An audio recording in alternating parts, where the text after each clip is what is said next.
another episode of RRM Works in the Bay Presents.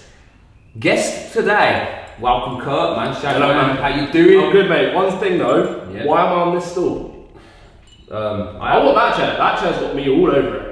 Come on, come on, man. Let's switch it. Switch it up. You just want the guest. Yeah, do it, man. I get the good chair. Get the good chair. That's better. You better, yeah. Yeah, more comfortable. All good. Yes. Excellent. See what I mean? I get bullied out my own chair by these people, mate. It's not good, man. Kurt, welcome to the welcome to the Bay, man. And you brought down your R34. Yes, mate. 4-door sedan, and I'll tell you what, everyone who knows me knows that I love the 44. It's one of my dream cars to own one. Oh yeah. As close as I got was a Stagia. Oh, it's still a beautiful looking car. It was, and I regret selling it. But you know what? Yeah. I wished it was RB24. But yeah, I've had the taste of RB life, and I love it. So Kurt, tell me. Basically, I want to know everything. Obviously, how old are you? I'm 23. Right, 23 years old, and people out there will be like, you're 23 and you've built, and I say built. Yeah. It's built, not bought, you know. Oh yeah, no, this was completely standard. This just from ground up, man. Exactly, this is what I mean. So basically what I'm going to say is, what is it then? So going back right from when you was a kid, what's your first memories of exactly what got you into the whole car thing? Was it a hobby that you had as a kid or whatever? Like, so what it was is like originally I started playing video games like as most kids nowadays.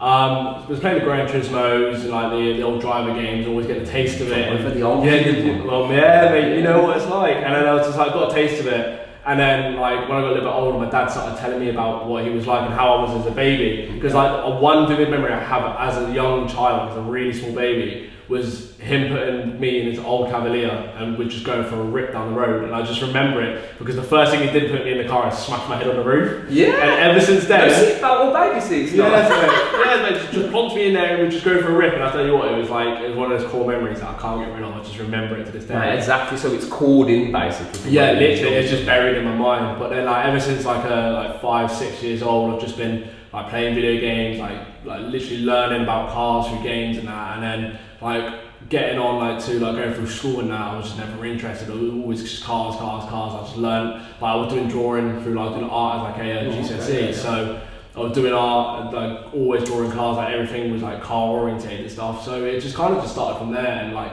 it hasn't never stopped really. It's just always been progressing, and then like the more I learn, the more I play games, the more I do research, and it all just sort of like gets buried into my mind, and I can use it as like a whole portfolio of what I do and why I build cars. Yeah, man, it's exactly the same. I mean, a lot of people's core route to, particularly drawing, because I like the fact that you draw. I mean, obviously, when you're drawing as a kid, I mean, I used to do Max Power magazine. Oh, don't you? Yeah. You know what I mean? I used to pick the the body panels, like side skirts and bumpers. Yeah. You know, like, I used to list, I don't do it anymore, but I used to list the body kits.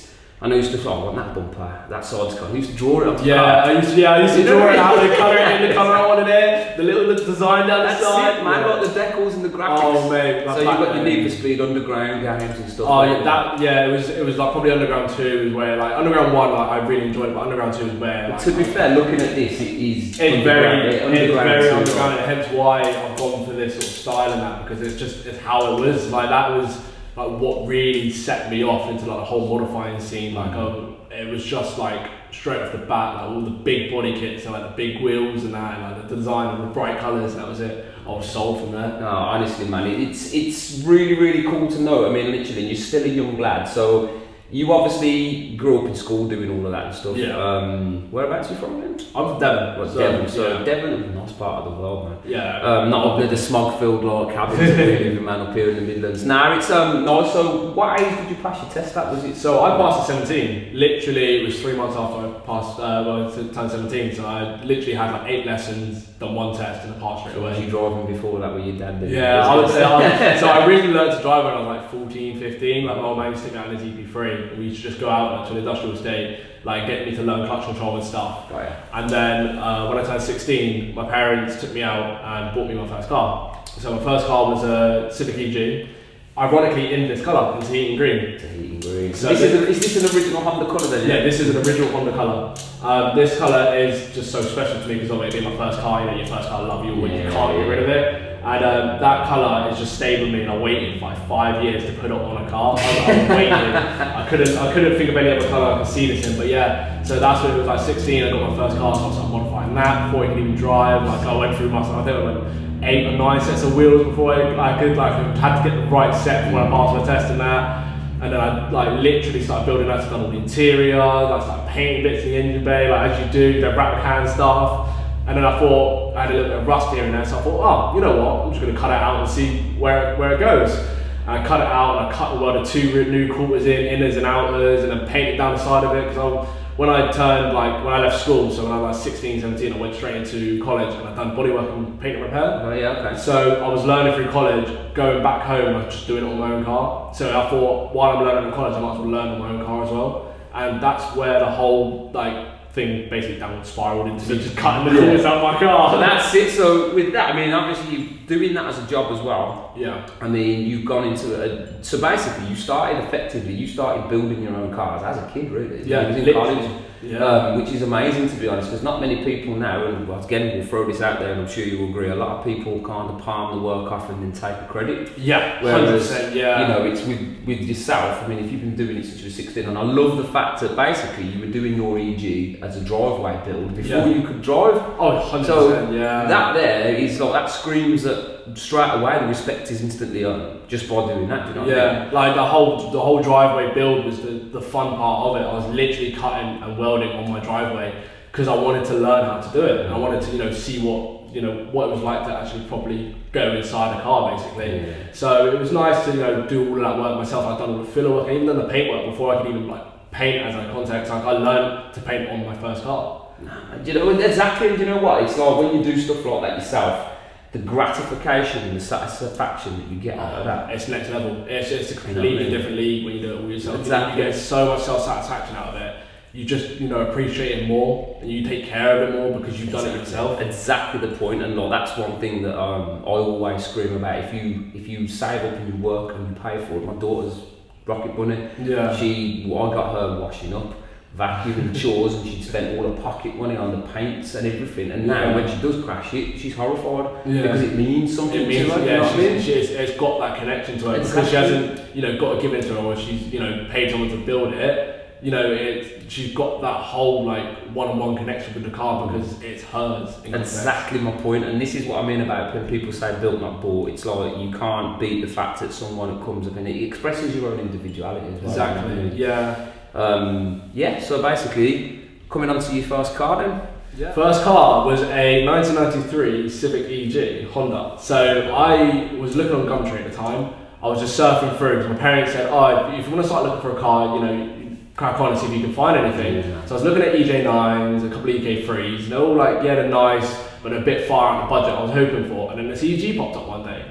I was like, I haven't seen this shape much because it's always been the EK sort of shape. So I thought, I'll have a look at this. And it was up for 450, and I was like, okay, that's not too bad. I was like, 450 for an EG. In today's money, that would be another note on the end. Yeah, literally. I saw it. I was like, oh yeah. So I showed it to my dad. He's like, I like this. So we went and looked at it. It was only about an hour away. We got there, and it was relatively clean. A couple of bubbles on the arch, but at the end of the day, it was 20-year-old car, and by that stage, it's getting on. And I thought, I'm gonna go for it. And he was like, you want it? Like, yeah. So we got it back, and I started.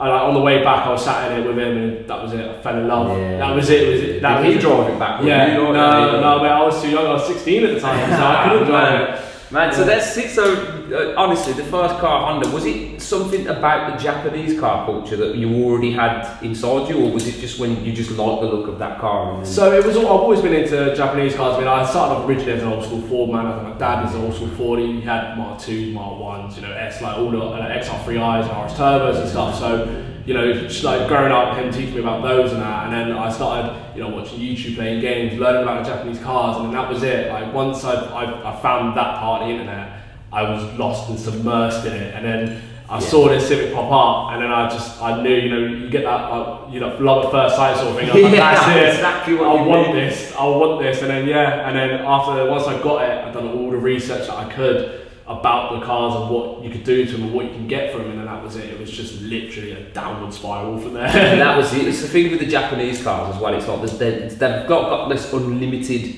portal that there's no limitation to a Japanese. I mean, alright, and you can do BMW and all this sort of stuff, but with Japanese, especially the 90s culture, which is obviously what I'm massively into myself, but you find that there's simple is better. Yeah. Do you know what I mean? Like, less is more. Less is more, and it's them quirky characteristics of a Japanese car that others would struggle to give you in an instant. Whereas, as you said, you sat in the back of the Civic, and you just like, this is me, man. Yeah, it's so grey and so like early 90s spec. I just fell in love with it. Exactly. It's so simple inside. Everything's so far away. The dash is so empty because it's just like a 90s like base spec commuter, like economic car back in the day. Exactly. So did you leave, when you was messing around with it on your drive before you passed your test, did you leave any of it standard? I mean, you put the body panels in it. Yeah. Did you start to modify it before then? So I bought things like coilovers, lower arms, and like stuff like that, just making it look pretty, sit a little bit lower. Got a bit of camber arms here and there. And I started learning about camber and like properly like going underneath the car and seeing how the suspension works and stuff. That's like how I first learned about the double wishbone setups and stuff like that, and all like the independent suspension. And then like I started buying like things like air filters as you do, and then like the traditional cone. Yeah, cone filters, and then stuff like that. And I bought an exhaust, and then I managed to find like a full system, then a manifold. Like I learned a lot through that car, and that's where it really kicked off. Is when I started taking engine parts off and started, putting on like new manifolds, all shiny stuff, like all big shiny pipes, and that was it. That was where it started to really like. That's it. You see, they always say if you want to start if you're just getting into it as a young lad, they always start if you can build a Honda.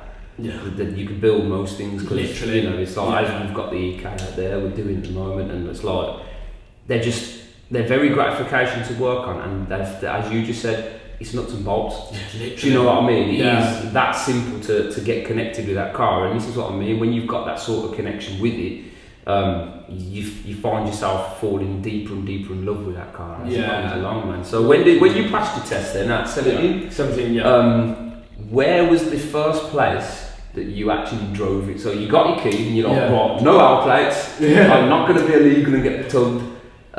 You already had it sitting pretty. Yeah. Oh yeah. Where was the first place? Do you remember where you went? I do. Like the first drive I done was probably the longest drive. Like even in my lessons and test, it was the longest drive I done. So I went to a place called Dawlish Warren, which is right down on the coast of Devon, which is about 45 minutes from me. And I just got in and I met a load of my mates from college, and there must have been about 6 of them on bikes, a couple of cars, and we all just cruised the big convoy down. Like I remember it was a sunny like evening. It was in the summer. Perfect driving weather. Perfect driving weather. So it was about 6:30, 7.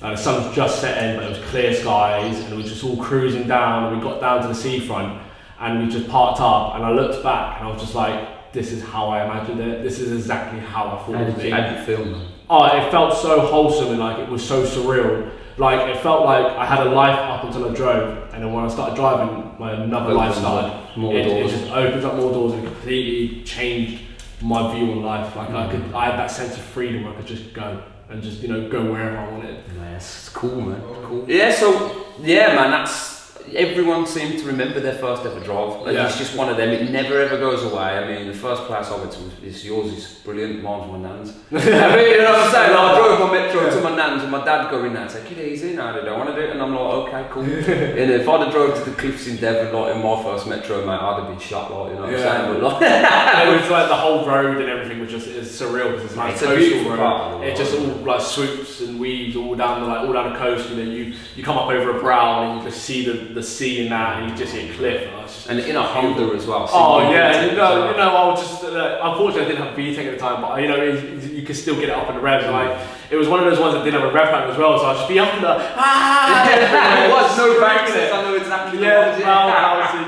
Mate, I know exactly the ones, man. But it's honestly the Civics love. So what inspired you then? Obviously you went around. Did you start showing that? Did you just drive it because you just wanted to be in it, or did you start attending shows? Or? What it was I started modifying the car, and then I thought, I'll start up an Instagram. I was going on social media. I was never really interested in it. And then when I started going to college, a few of my friends at the time at college had Instagram, and I knew they had relatively cool cars. I was I'll get on this. Started documenting my build on my Instagram. I mean, if you go back far enough on my Instagram now, you still see the original photos of the car, me building it and stuff. And I thought, I'd go on there, and this is when hashtags first come out, so I started hashtagging stuff, and then clicking on them, and then you see in a load of Hondas at a racetrack, and I was like, this is sick, where is this? I looked, and it was Mims. It was called Mims back then. David Mims. Yes, so this was when it was at Is it the M25 services? No, this was just after that. So they went to what's that track that Rockingham. Went to Rockingham. I went to Mills Rockingham, and like Silverstone, when Silverstone went first to Jackfest. Jackfest went to Silverstone for the first time. It was like I started looking at those and I seeing all the Japanese cars, all the Hondas and that, and learning about shows and that, and then I started, getting my car to a point where I was like, right, I want to get this to a show. I want to see what this is like. And then that's when I proper knuckled down on my college and learning about paint and stuff, and I started really going through it all and proper smashing up all my exams and going back and learning doing what I've learned on my own car, properly painting it, flat polishing it and stuff, actually having that whole sense of pride and stuff into it. And then I've decided you know what, one day I'm gonna go, fuck it, I'm just gonna go to a show. Yeah. Booked it, and then I've never looked back since. Mate, shows are a big thing, because obviously when you go to a car show, that first ever show that you attended, do you remember which one that was at all? Yes, ever. The first ever show I attended in the car was Jackfest. When it was the first year at Silverstone. It's mad. The first one I ever attended properly, I had a Rover Tomcat when I was 18, 19, which is basically like. Do you want to know something? It was Tahiti Green. Yeah, the Club Boys one. They're basically Hondas underneath it. Yeah, it was a 1.6. Yeah. Basically, I had one of them, but it was never ever in a state to go show it. And my first proper show car was a Celica, a Gen 7. Oh, and wow! It was mate, it ended disastrously, but that's another story. that's another But time. Jackfest was the first show I ever attended, and when you go there, especially when you put your wheels on and your suspension and your decal kit and everything, you start cleaning it, so you're cleaning it there. And you know what? You feel like, wow, I've actually made it to a show, because as a kid, as you probably found as well, we attended the Max Power shows, and we attended as kids looking at these thinking, one day, man, are we gonna do this? Yes. Look at this, and I've got my old photos of me as a kid standing next to P1s going, no, look at it. Now you know what I mean? We attend them. Literally, yeah, I've got a picture, I've got one core memory actually. So I'm originally from Essex, and my parents moved me down when I was quite young. And I remember when we moved down, we went into Exeter, into Marsh Mart, which is like a big industrial estate where they've got loads of car dealerships. And I was rolling through one day, and there's this garage right on the corner, right on the roundabout, and it's got a big glass window. Remember, there was a Bayside Blue 34 GTR in there. And I remember it was £17,995. How is that possible? It had 23,000 miles on the clock, and I remember it had a scuff on the front splitter, but it was completely standard OEM wheels, but they were in silver. And Dad took me in there, and I was walking around it for about 25 minutes, and then one of the sales assistants come over and was like, "Do you want to sit in it?" And my dad was like, "Do you want it?" Like, "Yeah." And I jumped in it, and then that was it. From that day, I was like, "Yeah, I want one." So that is your root key. That is my Skyline. That is my core memory to my Skyline. So is that how old? Do you remember how old you were then?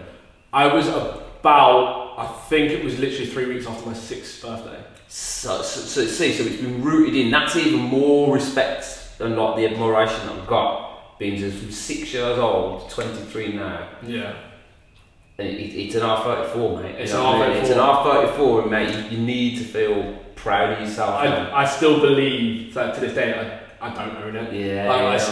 I lock it away, and I come back on the weekend. I'm like, is this actually mine? Yeah. I open my unit doors. I'm like, is this mine? See, and this is the whole point of doing this channel sort of thing is because of how people congratulate you. The amount of people I get, you probably get it yourself as well, is when they're like, "Oh, I wish I could have that. Yeah. I wish I could do that. Oh, how did you do that? Oh, I'll never own that. Yours is so sick." It's like, no, don't ever say that. No.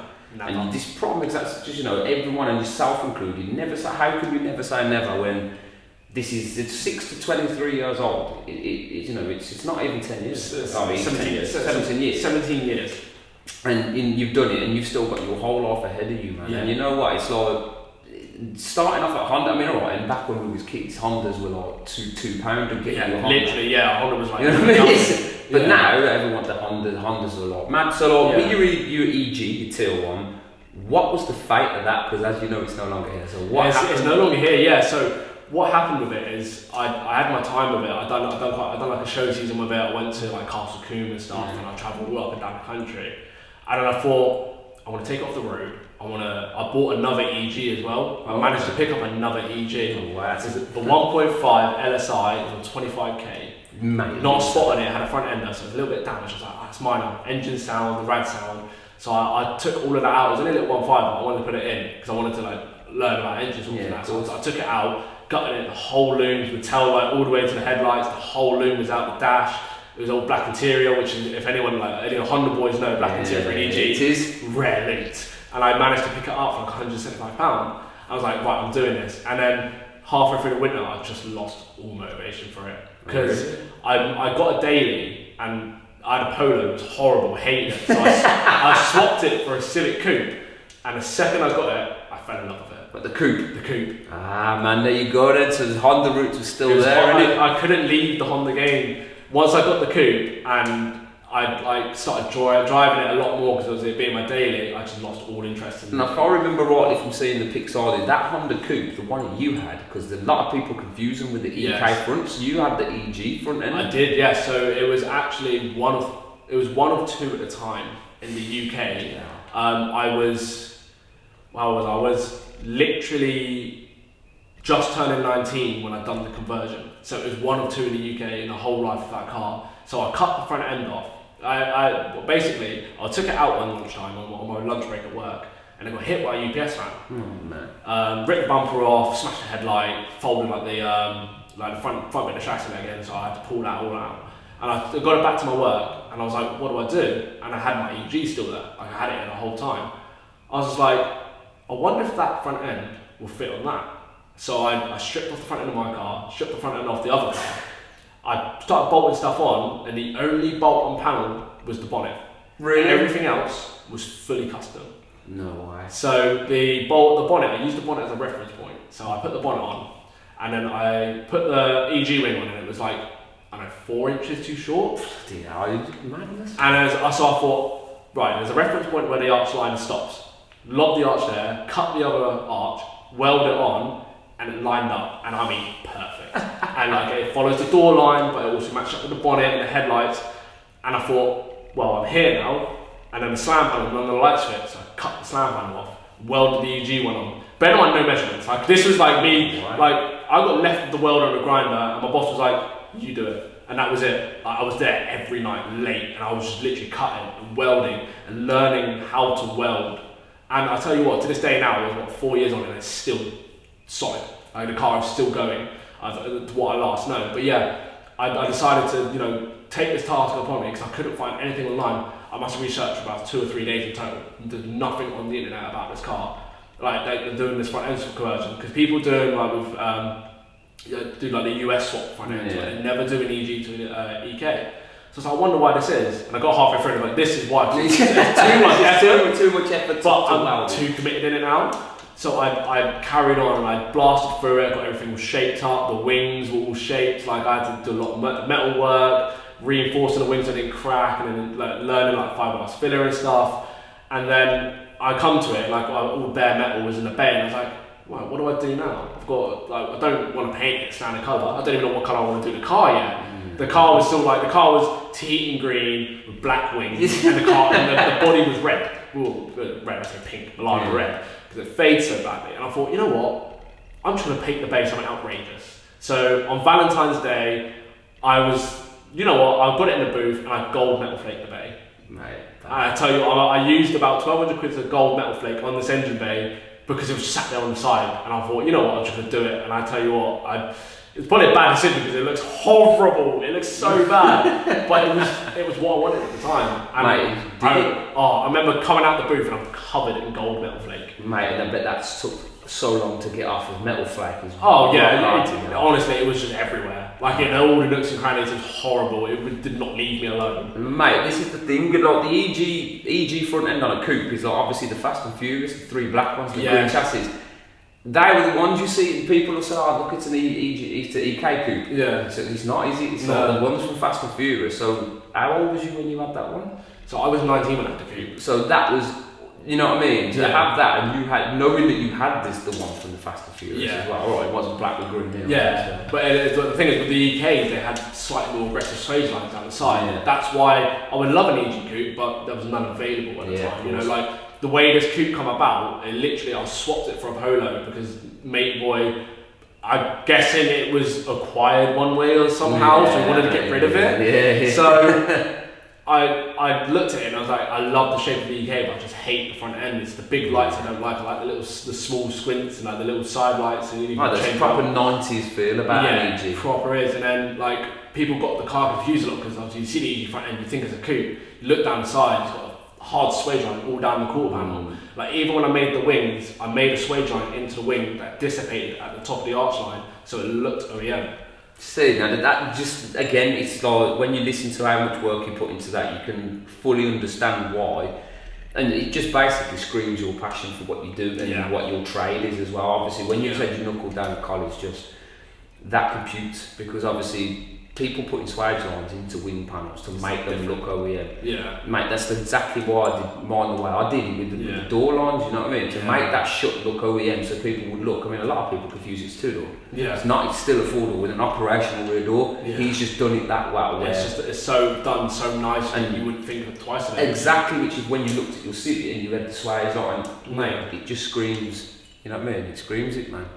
No, so with the coupe then, what, mate? Obviously, people who know you, it ended up purple. It ended up purple. So the whole reason that was purple, I threw it on hydros. I managed to pick up hydro set for like really cheap. I know. Before the airs, man. Yeah, before the airs, it was a cheap setup. I threw it on. I was like, yeah, this is sick.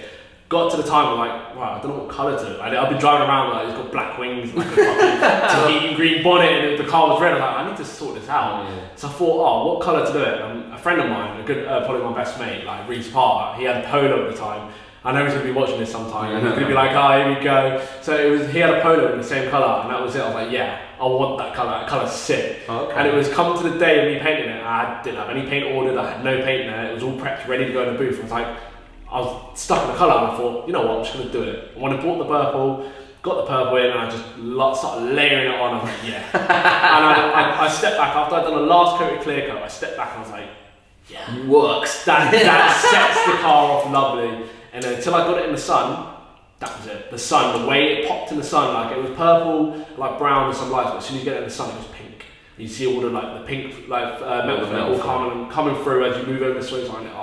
It was that the colour that kind of made the car. I mean, I remember that car because I first seen that car and it was with the livery. You put the Medusa livery on it. Yes. I seen that at Jack Performance Show at Stoneleigh around about, I'm going to say 2018, maybe 2019. It probably would have been one of the first shows of the season. Yeah, and I remember seeing that car, and again with the Need for Speed era, with the it's like anime stuff. Yeah, I mean, it screams Dakoku. Yeah. So like literally, what is it that made you? I mean, because I'm a man, I love a livery. I love a livery. Old school liveries. That's going spoon livery. Oh, you know what I mean? That's what we need. Yeah. But you know what I mean? But like I'm saying, like when you did it, like obviously you got this colour. It's fantastic. What does it for you as a livery? Like obviously you liveried your car, so the whole reason I went with the Atasha style livery, as it's known as with the Civics, I wanted the Carriager style stripes and stuff. I wanted the anime girl on the side because it's very unique to the individual.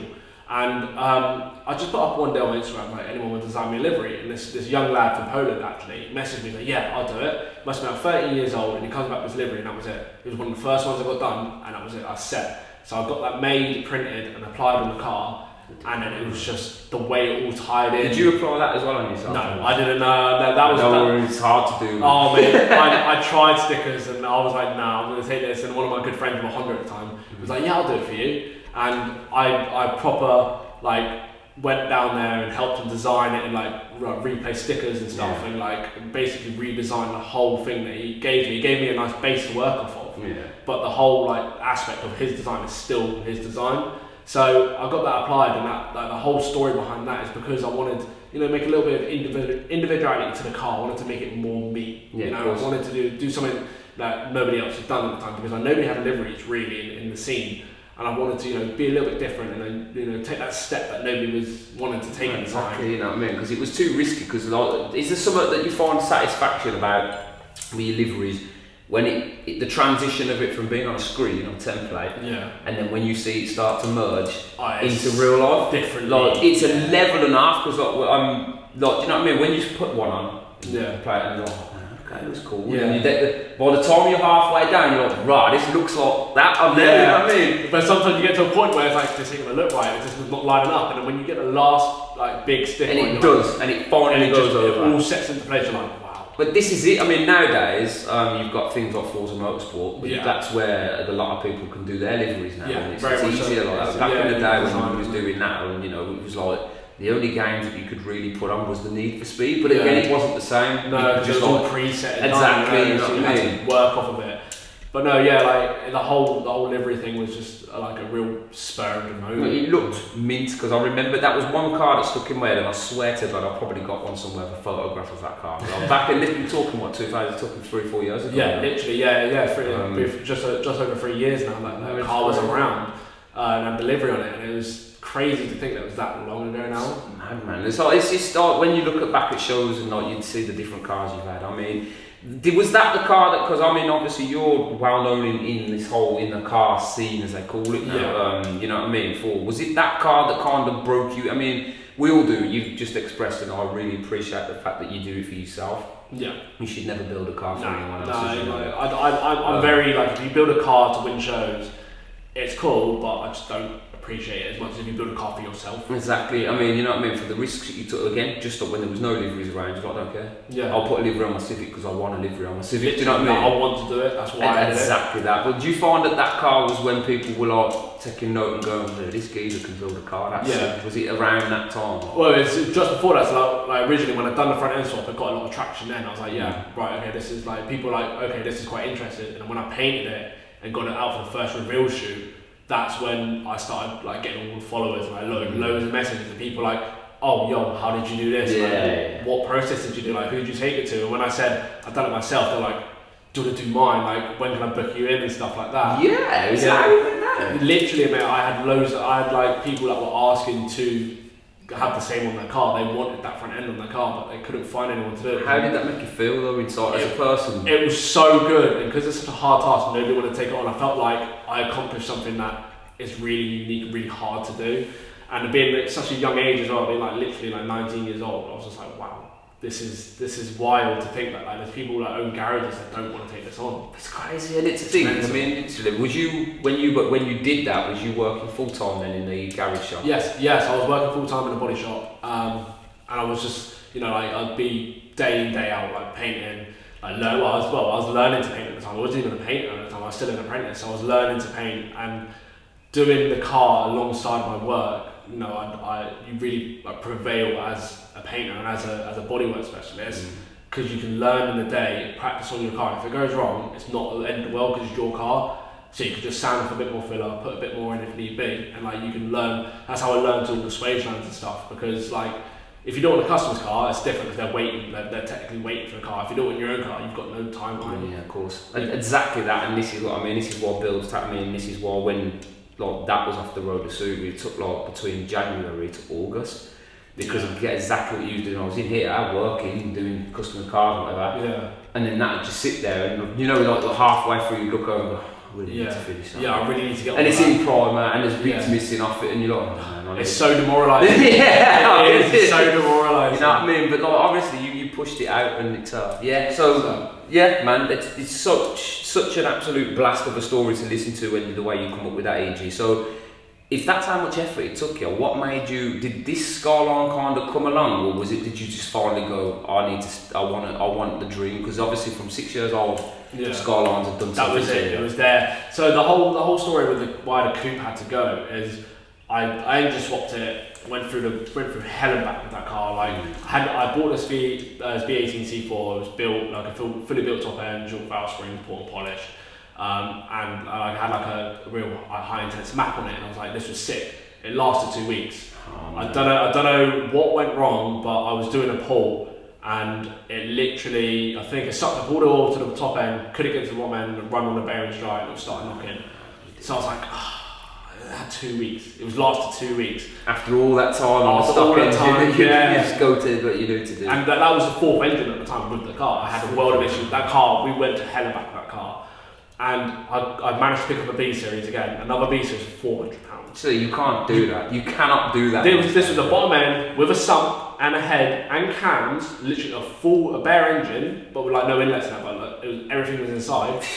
It's just goes to show the day and age we live in. Yes, literally. That V16 is 2K.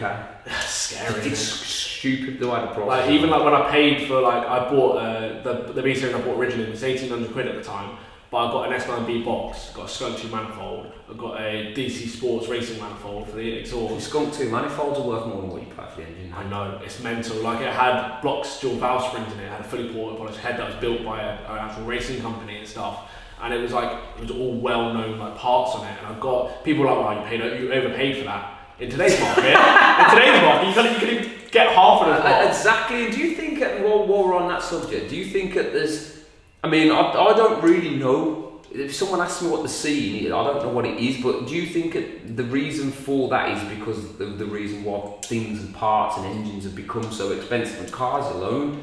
I mean, as we said, I paid £1,900 for my Subaru. 50, well, I don't know about that. That's 7 years. Oh wow! £1,900. You can't find something like that for that. I mean, obviously, it look like that, yeah, but like, still, if you look for a stock GC8 now, you couldn't even get a shell for that. Now. Exactly. Do you know what I mean? So, do you think that maybe the just the car culture in general has blown up that well? Yeah. So the way I look at it, I reckon like because people have seen what you could do with cars, seen what they could become.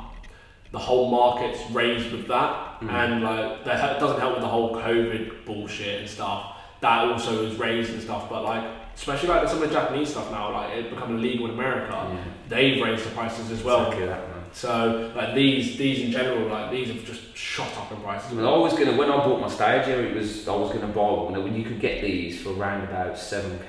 Yeah. At the time, 4-door sedans with turbo, RB25 DET, and now you can't find a 4-door sedan, not even a 33 four-door sedan. They're so like undesirable, you still can't find them. No, exactly. Yeah, so the market's just broken at the minute. It's just scattered, you see, and obviously when you're talking like £400 for a B18, we would pray now. Yeah, please sell me that for £400. I know. So yeah, the way that car died as well. So like I got to the end of my tether with that car. Like I was like, I can't do this anymore. There's always something going wrong with it, and I was just like, right, I'm just gonna get it to a point where it's mechanically sound and just flog it. Yeah. And this was just before the whole COVID stuff happened, and I managed to start selling it. Like someone was coming to look at it, I took them out on it, they loved it, they wanted to buy it. I managed to sell it the same week that this popped up for sale. So was this overseas still, or was this in UK? This just landed. So you got this from an import, but like an import. Yeah, someone privately imported it themselves, and I managed to pick it up off of them for such a good price. So how did you come? So was it that you found it, or was you tipped off about this car? Like, how did it arrive in your knowledge? So I was always in the market for about 6 months looking for one. I was gathering prices and stuff. There was one I went to look at. It was down in Callington, which is like Cornwall way. I went to look at it. It looked good in the photo. When I got there, it was hanging out of his arse. Like all the seals were gone, the pockets were gone. Suspension turrets. Oh, it was just rough. And like the mate where he took him out in it, as soon as he got off the drive, it was still cold. Like the temp gauge wasn't even up. It was idling for maybe 10 minutes at most. He's up the road, smashing the mirror straight off the way. I was like, I know the life this car's had, and I was not interested. And I went back, and I was still searching, and I was like, literally, I think it was a Wednesday night. This car popped up. I was like, oh. Okay. I was like, this is quite interesting. Got a bit. There was no spec on it. It was literally a couple of pictures of the car, and it was literally 4-door Skyline, and that was it. There was no spec. Didn't even know if it was a turbo. Didn't know if it was turbo or anything. Like I was like, right, okay. Messaged him. He sent me a full spec of it. I said to my mate, I was like, are you free this weekend? He's like, yeah. I'm like, where are we going? Newcastle.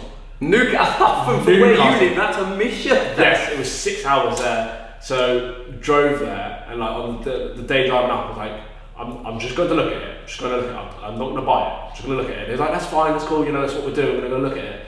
And the second I walked up to it, I just knew. I just fell in love with it. Wow, man. What colour was it originally? It was like a really flat silver. It was like a silvery grey. And like it was relatively straight. Like don't get me wrong, I remember there was one dent. There was one dent on the passenger seal section. That was it. The rest was clean, which is quite surprising.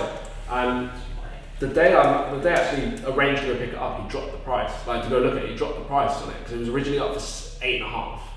and this got dropped down to £7,500. £7,500. See, you used to be able to get one for that. You see, Yeah. you know, but like £7,500. So so literally, did you do the deal there and then drive it home? Yes. Right. So when you did that, now this is what I was your dream car from '86. Yeah. How was it that when you pulled off that wherever it was the driveway, what did your first initial thoughts go through your head? How old was you when you picked this up? 21. 21 years old, and you were in a 4-door R34. Was it manual as well? It was manual and it was turbo. See, manual turbo, what was your initial thought or feeling as soon as you pulled that? As soon as I pulled off, I was like, this ain't real. This is not happening right now. This shouldn't be a thing right now. And like we pulled over and we got fuel, and my mates got out of the car, like we come up and we were like, did that just happen? Like, did you just buy an R34? And I was like, I don't know, did I? We just stood at the petrol station like, what is going on? Like, how is this even real?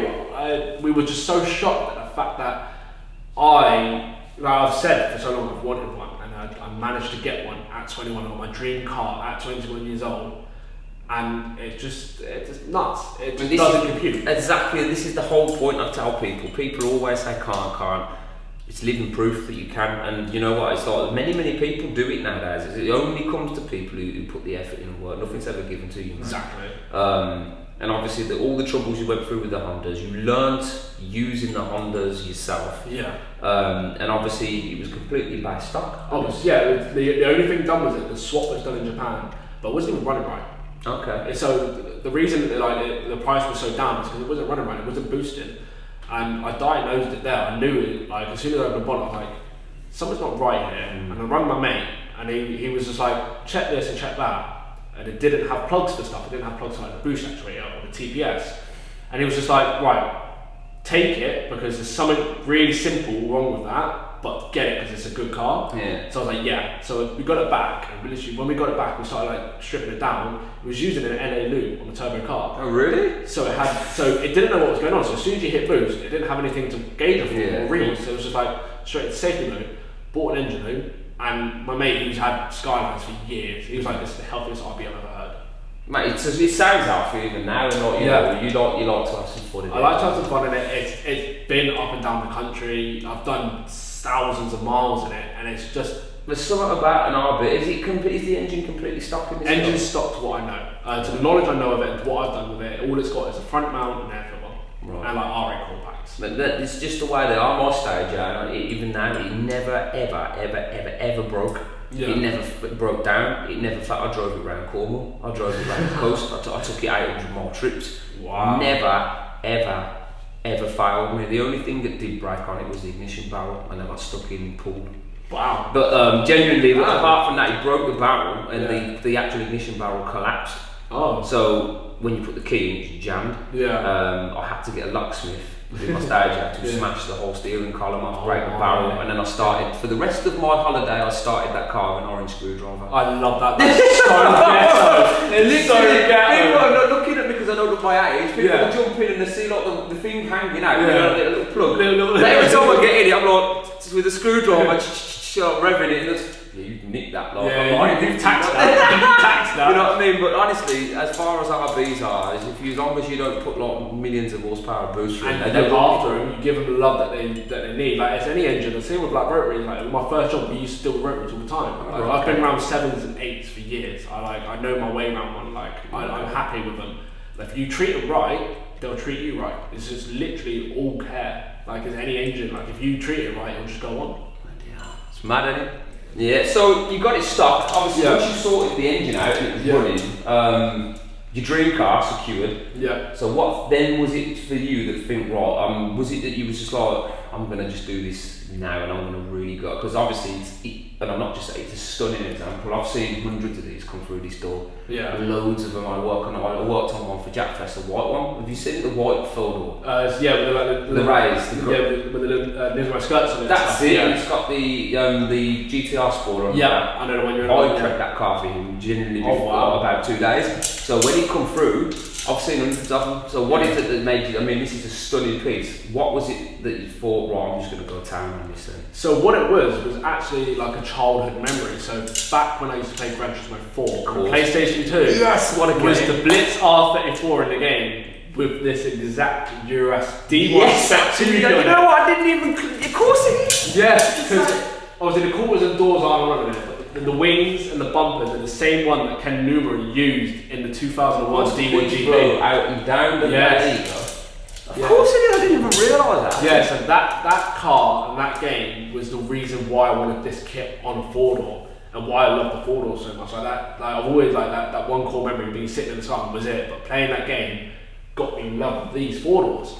And seeing that car and then finding the option drift videos on YouTube and watching them and watching the battle like videos, I'm like, yeah, options, option drift videos, those old like commentators going mental with that, those videos. Oh, this is the camera always on the driver's feet, the heel and toe, the heel and toe, the clutch kicking, the left brake, you know it is. But yeah, it was that game that set me off with the kit, and then once I got it, I sourced the kit, and I was it easy to get though? Because obviously being a JDM spec item from Blitz as well, was it easy to source? So luckily, a friend of mine in Wales had the kit, had it on his car, but his car was very rusty, so we broke it down and sold it for parts. And he messaged me. He's like, I've still got this kit. Do you want it? I'm like, yes, I'll come get it. And I drove there, my old daily, like a 320 DB touring. I drove there.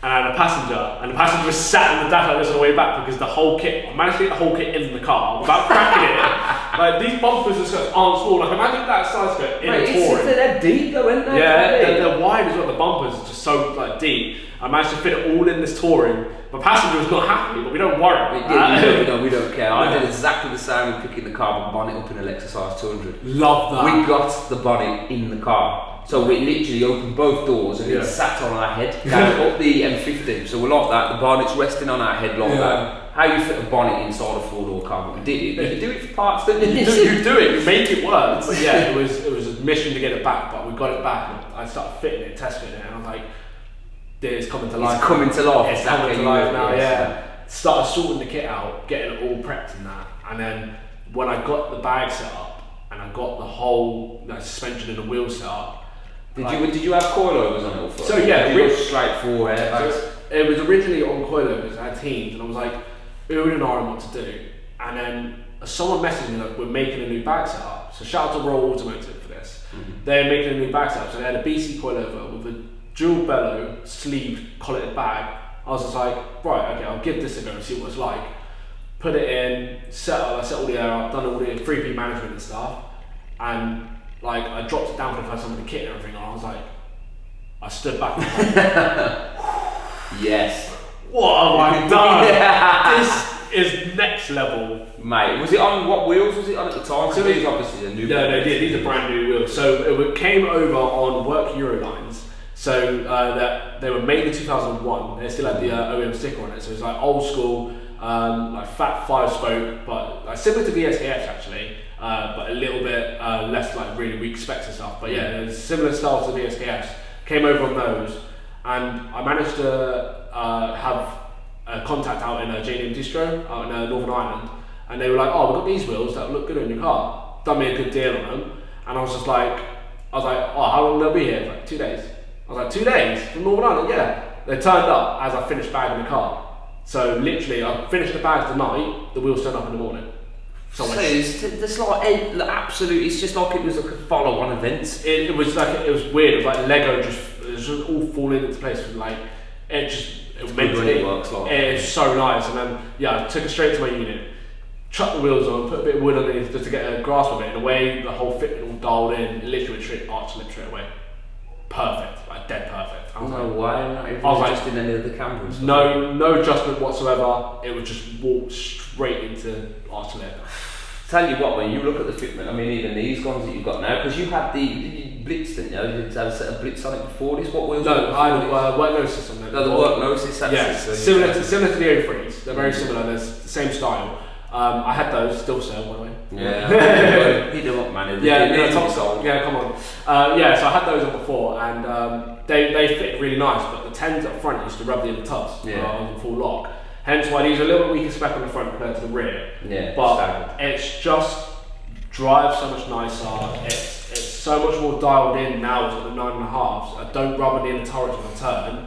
It's just such a nice driving car. What made you? I mean, is there something about these? I mean, what I love about these work wheels is when they're individual, is obviously the spokes don't match. They don't connect to the dish. No, you can, as if you can get like a card in there. Yeah, and I love that about it. It's that little bit of detail with these wheels. So I've always loved T7Rs, and I was oohing and ahhing this year to go like 1Ps or 2Ps, and then a friend of mine tipped me off about these that were coming in the most recent shipment. I was like, yeah. I saw one super pixelated photo, like a little bit of information on the spec. I was like, I'll have them right now. Staggered as well. So what, you've got 9.5s on the front, 9.5 ET12 on the front, and 10.5 ET12 on the back. ET12. So with the space, I'm running 5mm slip-ons all round, so it's ET7 basically. And like the way the rear is just dialed in straight away. That there, I mean, when you take a look at the fitment on this, it's perfect. That there, the way there's nothing. It's just perfect. It is literally as it was, and like I said, that's no camber adjustment or anything. No, that's still exactly. I've got camber on it, but that's how I set them up. So I set them up to the original ones, and I wound them a little bit more. I think I wound them like 5 or 10 mil in from the original arms, and I've left it that since. And the way the wheels just dialed in straight away when I put them on, I was like, yeah, this is. Was that when you decided that, obviously going back to the EG roots about the T? Yeah. Is that when you was just like, now I've got the wheels, the kit, the way it's sat on the bags, and you was like, man, this is me. Yeah. And to make it completely you, for anybody who's known you since as a baby, like coming up through the has to be this colour. It has to be this colour. I waited 5 years to put this colour on a car, and like when I first painted it, when I first got it out of the booth originally, I stepped back and was like, it's real. Of course, it's real. You know, putting a Honda colour on a Nissan Skyline. It's sacrilege, but it works. It's just, this is what I admire, and let's just forget that he's done all this himself. Yeah, like, literally painted the bodywork. I mean, let's be straight, right? I mean, we're gonna get this out here now. Yeah, right? Well, you crashed this car. Oh yeah, I've had my time. This car's had some sights. Yes, but what is more about you? Every time you've dinged it, you fixed it yourself. Yeah, I've just gone straight in and just done it myself. Like when I crashed it last December, I was like, I wasn't gutted because I had the car 2 years at the time, and I knew it was going to happen eventually. I know where the limit of the car is now, and I'm kind of grateful that I did, because since I crashed it, I've got a fresh new kit, got new wings, new wheels. I've done the interior. I've got the seats retrimmed. I've wrapped the dash and the headline. I've done everything I didn't want to do because it's just niggly jobs. While it was apart and you was doing it, you was like, you know what? Before 2022 comes, I'm just gonna smash it out. Exactly, why not do it? That's the whole point. If you, exactly a man after growing up, you say, well, I'm gonna do it. You take a plunge and you don't look back. No. And that, if any of you guys are building a car out there, if you continue to look at it in that way, you'll find that you'll get your car built in half the amount of time you think in your head it's going to take you. I mean, let's touch on the interior. I mean, everyone loves a bride, but you've gone to the next level with this. Yeah. Like literally, tell me like the seats exactly the back. Yeah. So I picked up these bride seats midway through lockdown, and I've always wanted a set. Bride, low maxes. Low maxes, just beautiful seats, so comfortable, brilliant for like long drives. I fell in love with them. But the rest of the interior was just so dated, it was so grey. Like I wanted to modernise it a little bit, make it a nicer place to be. So I always had plans to do something with the interior. And when I did crash, I was like, right, perfect time to do it. So I stripped everything out. Literally, a lot of the dash came out, the whole interior, the carpet, everything. The thing was gutted. I had nothing. The only thing left in it was the seatbelts. I had nothing in it, and I stripped it all. So I dyed the carpet black with some just dye that I found on eBay, and I bought some Alcantara. Is that in a pouch? I mean, did you buy the pouch stuff that you could not mix yourself? Or was it some like... No, it's an actual fabric. You bought fabric? It was a big roll of fabric. So it was like a 5 metre length roll in like width. Length. And it was like 5 foot height or something. And it was a 4-way strip fabric, and that's what I wrapped the interior in. And I started doing it. I was like, I can't do this. And then a saying that my dad used to say to me, and still does: a person that says they can't or I can't is a person too lazy to try. And that played in my head, and I was like, I'm gonna do this. And I literally, about an hour later, I had the dash wrapped. Like, I only went up the unit to take it out. No, up until this exact point that you told me, I thought you flocked it. No. So there you go. So that's new to me. I mean, that's how much of a good a job it is. And anybody, you've seen this car 100 times, it shows. If you look at that, I genuinely thought you flocked that. No, that's all fabric wrap. The dash is one piece of wrap. It's just mad, absolutely mental. Yeah. So literally, what else have you wrapped then? Because I thought you flocked everything. So no, I've wrapped everything. So the dash is wrapped. We sent the console, the armrest, the door cards. I split down into two pieces. So the top half is wrapped in alcantara, the bride fabric in the middle that matches, so both doors match each other.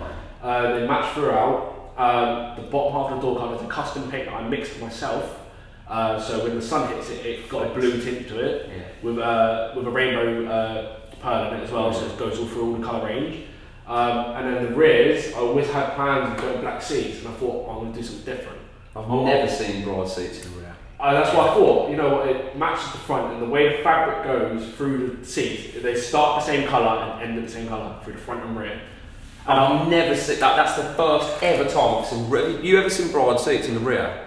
No. Never. It's just ever. I mean, and you've obviously got the little embroidery. You know what? People call me tacky. People say, that's a little niche thing, but that's me. Like, if you know me and know who I am, that's who I am. I like to do a little something that literally resembles me, and that is such a mean move to get my Instagram. Literally, most people would flex a sticker on the window mount. Yeah, I went that extra mile and spent that a little bit more cash. But that embroidery, but that makes that again, that expresses individuality about what you wanted to do, and it makes your car. People go, embroidery. What are you going to do? Like what Kurt did. Yeah. Do you know what I mean? So straight away, people will put that reference now to you. Yeah. It's like building anything like this car. I mean, I know I go around, but I know everyone always raves about this. It's like Kurt's 34 Skyline. It's like and you can see why when you see it in person. And again, it's not that I sat here and I can go, it's bad. It's like you look at the smaller details, like the brides and the rears. You can't buy them. No. You know what I mean? And it's like that blitz thing. I mean, anyone else that's not into it and not into that sort of history of the JDM, they wouldn't know about that car. Gran Turismo was legend. Number 4, mate. Is one of the best ones. Best 100%. The one. The one with where they first brought the Castrol Super to life. Oh, don't. And GTC car. The GTC car. Yeah. And the one thing you probably know, and it's a little useless information, it never ever ran a 6-cylinder. It was a GT4 Celica 4-cylinder engine. I never knew that. Did you not? No, that's really. I don't know why. Wow. But literally, they ran the GT4 Toyota Celica 4-cylinder in that car. You listen to that car on track, and it sounds just like a rally car Celica. It's not that's the nuts. 2J, isn't it? That's mental. I guess it keeps the centre of weight down as well. Exactly my point. Yeah. It's the way it is. If you look at the engine, it's weird and it's lost in the engine. Yeah, it's probably set right back. Exactly. It's right to the probably behind the front axle as well. Exactly. And it's like when you listen to it, it's like that's not 2J. Yeah. But like when we were playing it as kids and we're driving around, like 2J. In real life, the car wasn't. So that game for me. Hence the reason I've got a massive Gran Turismo sticker on my window. Makes sense. Exactly, and the Atomic Car and Pretzels, they were all there in that era of the 90s, and the thing is that what you've done with this, it's like, anyone look and go, yeah, that's a skirt. Look at the colour, look at the wheels, look at the air, and you know what I mean? And this proves to anybody out there, young as well, because we have all sorts of age watch this, never say never, you can't say never that you do it, like, because you've done it, like, you're only 23 years old. And it's what you've achieved within your life as well. Literally, like the whole story of me and all the issues I've had with work and stuff. There's a big backstory behind that in itself. And to get to this point where I am now, with all the stress that I've had, it's really self-accomplishing to stand back and go, yeah, I've done near enough like 90% of this myself. Like I'll hold my hands up. I didn't, get the seats trimmed myself. Like I'll give the door cards and the dash a go, but seat trimming, mate. Seat trimming is a different league. Like, shout out to Southwest Sewing down in Dawlish for doing that. They smashed the job out. They made my vision a reality, and like I wouldn't give it a go, but I'm like I know where my limit is. Yeah, and that's mate, I completely get it. And you know what? It's like when you think about it, and if you obviously it's all mental as well. You know what I mean? Your mentality is this is your release. Yeah. And this is what cars mean to people. Like you know what I mean? It's like when you think about it. It's like that's that escape. Nothing else that's going on in your life or in your head will matter. No. Once you get in the door of that car and you drive, everything goes away. It goes away. It doesn't. So it's not a permanent fix, No. but it fixes it for that minute. It's a temporary fix you need. Exactly my point, and everyone has to have that. And you know what? It's like if it proves to you now you've got brands like Violent. I mean, you've had Violent on your Medusa car as well. Yeah, so what is that? Violent is a invite-only car club. I've always they've got like really clean, really like unique cars that they build, and it's like done to a certain standard, and you can't just apply to get in it. You get invited in. Okay, I didn't know. So I got invited in 2018 with the Civic when it was all clean and just purple with work wheels. I've always wanted to be in there because it's a self-accomplishment that your car's been noticed by such a clean, smooth and like sleek club. You're like, oh, I want to give this a go, and I want to see if I can get noticed by them. And when I got a message saying you're in, basically, I was like, no way, not this. This can't be real. Like this. And knowing that they have to come to you. As well. They have to message you. Like you get invited in. You can't message them and like do an application form or something or like a CV. It don't work like that. Wow. You literally just you drop the message saying, yeah, do you want to join? And it helps. So it's not a permanent help, but again, you've got brands like Auto Finesse. Every time I've seen your car at Gravity, I couldn't get near it. I couldn't genuinely, because every time I'm getting told to move out of the way. So the picture is fair enough. It's weird because we was in the same hall. Like the RRM, we had a trade stand right in the corner where we had all our crew cars. Yeah. And again, it's just that it's like, you know what Gravity is like. Yeah. It's full on. Everything's just fast. People everywhere. Exactly. And by the time you know it, you're like, fucking unpacking. Yeah, you know what I mean? Go. It's crazy, but like Auto Finesse, obviously you show a lot on their trade stands. Yeah. So they contacted me last year, 2021. With actually 2020 actually. Wow, time is flying. Yeah, so at the end of 2020, as I just painted this, it was coming up to 2021 show season. They messaged me, they're like, would you be interested in a sponsorship? And I've never had a sponsorship from a detailing company anyway, or like cleaning products in general. So I felt really, had that satisfaction there, like that my car has been noticed enough. It is, at a good enough standard to be sponsored by one of the biggest in the UK. Yeah, 100%. I mean, obviously, with Detailing Studio, it's my business.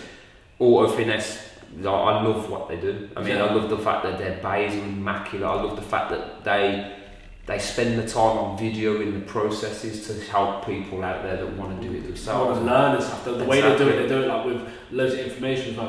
They smash it out the park, and the way their production is done as well. It's just so clean and simple. Their products are good. I've got Auto Finesse stuff up there as well. And you know what? It's like it is a really good. And this is what I mean. If this proves, and the reason I'm bringing this to your attention to yourself, is to make yourself realise more than what you should already have if you haven't already. But like the accomplishments that you've done. Yeah. Do you know what I mean? I mean, literally, you've got Auto Finesse, you've got Violent. I mean, getting invited to these, and it's a 34 sedan at 23, and you know what? It doesn't matter how old you are. It doesn't matter who notices it. It's the fact that you can drive this car home tonight and you're happy yourself. Yeah. Do you know what I mean? It feels so surreal to this Exactly. day. So you know what I mean, and the fact that it doesn't matter about your numbers, the followers, the people that are in it. It just matters about it heals yourself in some way. Yeah. Like dealing with like depression and dealing with like loads of anxiety and stuff. You need to find a release. If you can't find a release, you're just going to bottle it up. And this car is my release. This car is the reason I'm still doing what I do. And this car is literally built off of the emotion that I had built up, and that's why it's so sentimental to me. And you know what? That there, do I need to say more else? There's only one thing left to say. To be honest, you've already got your dream car. So normally I would have the same with Cam's. Obviously, he bought his dream. Yeah. If I threw a credit card with unlimited amounts of money at you, what would be the car that you would buy? Would it still be a sedan 34, or would it be any car in the Any world? car. Yeah. I mean, if I could keep it as well. Yeah, you can keep this. I'd buy an RS 500 Sierra Cosworth. I like that. That's a it's controversial. It's different. No, but I just love them. They're just beautiful cars. Do you know what? I fully agree. The RS 500 whale tail, two door with a whale tail, with the shark teeth wheels. Oh, don't even. Do you know what? The old D-Reg 90. Oh mate, it's the one that like. This is it. I mean, literally, there's one last thing I'm going to ask. There's a lot of people. I mean, being as I've got you here, you are well known in this whole game, as they call it, the scene. People that are out there that are, and I don't know why you should do it for yourself exactly. That's my main motto. But if you're trying, what would you say to people that are I was there one day, you was there 16, we're about to buy our first car, you want something cool but the prices are gone. What would you, advice that you would give, being as you've done a lot for your age, you really have. Yeah. So basically, if someone's asking now, what would your advice be to get where they want to be, where they're happy with themselves with their car? What I would do is, in an ideal world, I would just get a nice car from A to B, get a job that you can crack down, start getting the hours in, start earning that money, and just focus on striving for the dream. Know what you want. Don't just jump in and start throwing money at a car you're not interested in. You work to the car you want. You work to what you want with it. You work to where you want to be with it. Don't worry about what other people are doing. Literally just focus on yourself and focus on what your end goal is and work towards that, and it will come a lot quicker than you think. And there you go. So with that being said, Kurt, absolute pleasure. And you know what? This is what I mean. It's all about people building their cars to exactly what they want. I say it all the time. This man here is only 23 years old. Look what he's accomplished. You can do the same, and don't ever tell yourself you can't. Ever, you know what I mean? It's like I used to do it before. We've all been there. We've all been kids looking at cars that we never thought we could own. But you work hard enough and you can. So it's been a pleasure. This is Kurt. We've got his R34 in. Another episode completed. Let me know who you want next. Take care, and this is a wrap. Peace.